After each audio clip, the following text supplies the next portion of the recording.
Hello everyone. In the previous videos we already discussed about different types of plant tissues, and here we will discuss about the animal tissues. Different types of animal tissues we have in the animal body also. The animal body is also composed of different types of tissues, so we will be discussing one by one. So first we will start with this epithelial tissue. So what is epithelial tissue? First, epithelial tissues line the outer surface of organs, blood vessels throughout the body, as well as the inner surfaces of cavities in many internal organs. An example is the epidermis, the outermost layer of the skin. So epidermis is one type of epithelial tissue. We all in the previous video also I have mentioned about epidermis.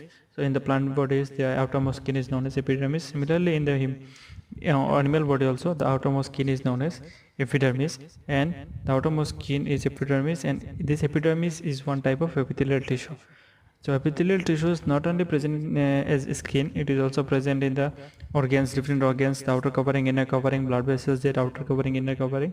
All these coverings, that's outer surfaces, the skin-like thing is known as epithelial tissue.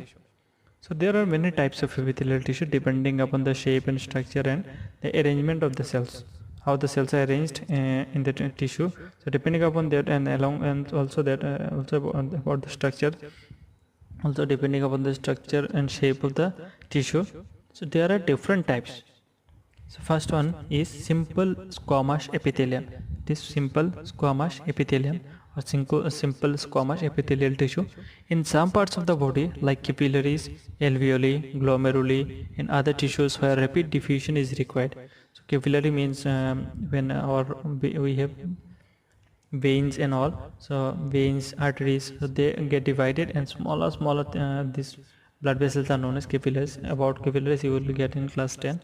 Alveoli means some balloon-like structures are present inside our lungs, and glomerulus means they are present inside the kidney, in the nephron. So all these are the site of diffusion.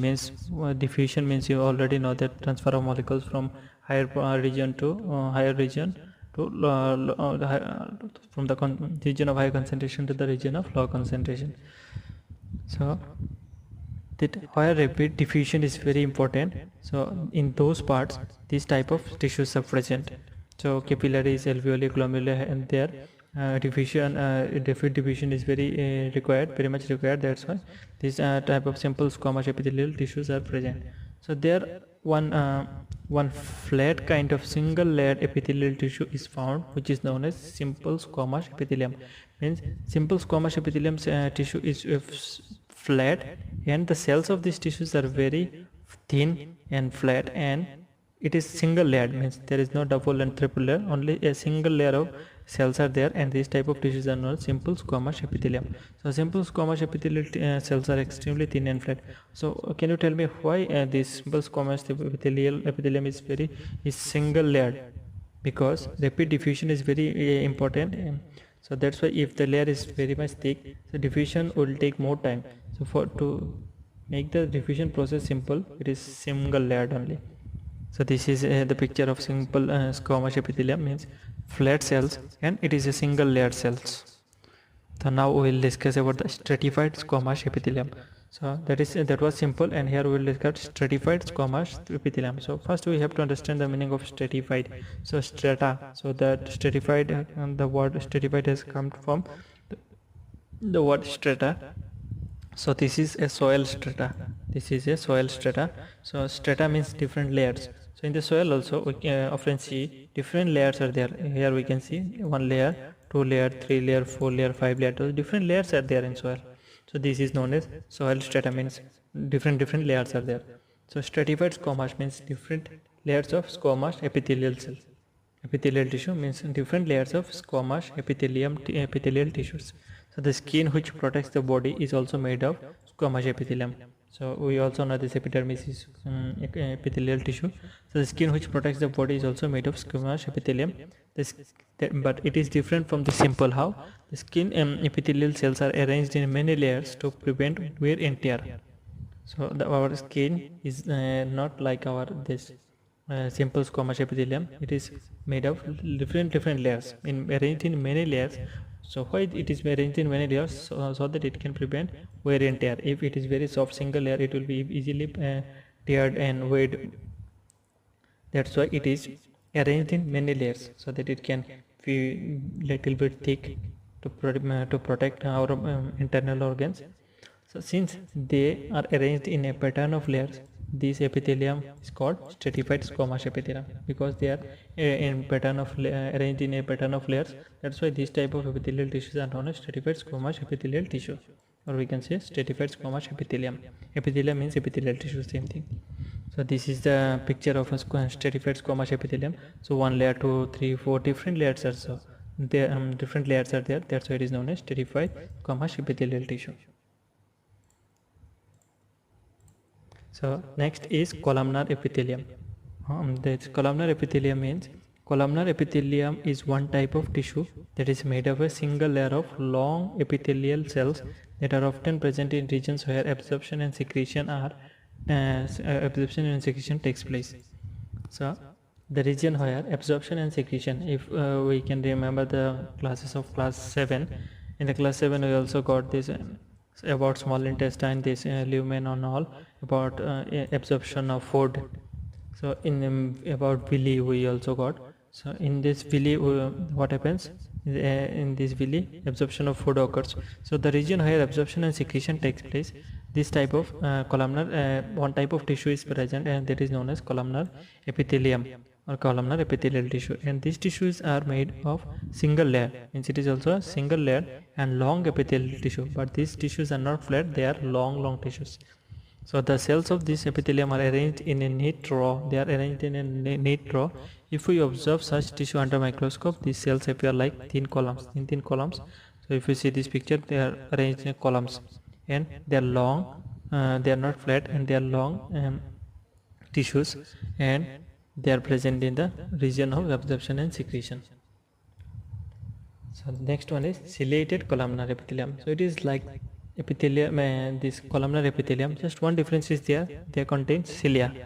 So if you can remember the picture of paramecium in class 8, picture of paramecium is there. In paramecium what we have seen, small hair like projections are there around the body, and these are known as cilia.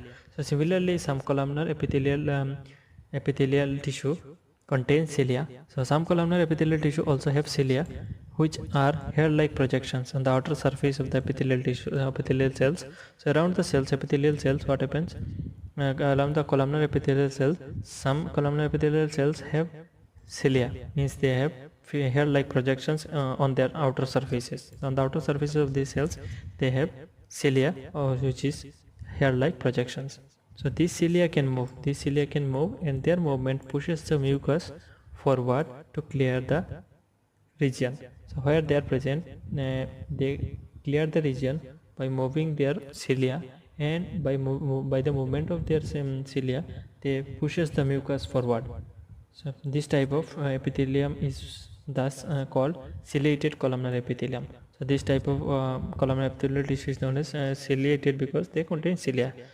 They are exactly like this columnar epithelium, but they have cilia. That's why they are known as ciliated columnar epithelium. So such tissues are present in the respiratory tract, fallopian tube, uterus, where mucus are present. So in those regions, they are present, this type of tissues. So here, this is the picture of ciliated columnar epithelium, which you will see clearly. So this is a ciliated columnar epithelium, this type of cells, and they are long cells.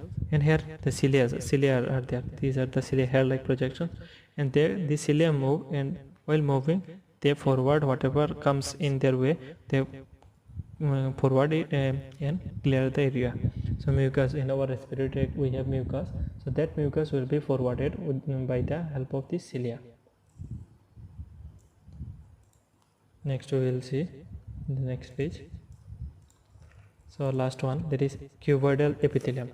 So what is cuboidal epithelium? Cube means we know that cube is just a shape. So cuboidal epithelium is a type of epithelial tissue found in the body. So it is a single layered, thick, made of cube-shaped cells. This tissue is made of a single layered, thick, and made of cube-shaped. It is a single layered tissue, and the cells of these tissues are cube-shaped. The cells are cube-shaped.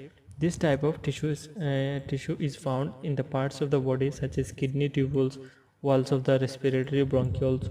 So inside the respiratory system, we have one part that is known as bronchioles. So in the bronchioles, inside the kidney tubes are there. So in this part, this type of tissues are present. So if you see this picture, this is the cuboidal epithelial tissue, and this is different from this our simple squamous by the shape. So their shape is flat, and here this cuboidal epithelial tissue, the cells are cuboid in their shape is cube like.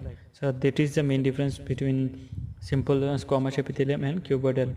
That is the shape. Here and there the shape is flat, and here the shape is like cube. So these are the 5 different types of epithelial tissue.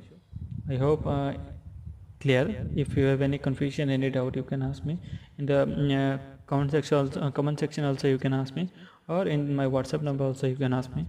And thank you for watching the video with so much of patience.